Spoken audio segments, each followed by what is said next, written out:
Today we are going to do an experiment. First, take a black sketch and tap at the tissue paper. Then you can take a green sketch and tap at the tissue paper too. Add more colors to the tissue paper.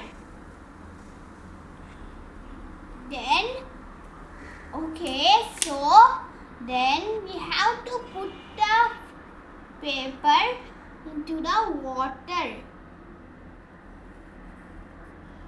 See the water rise. Do you know why? Because the water molecules and the tissue molecules are attracting together. It is called adhesion. And if the water is going to the narrow space, it is called capillary rise or capillary action. So that's how it is.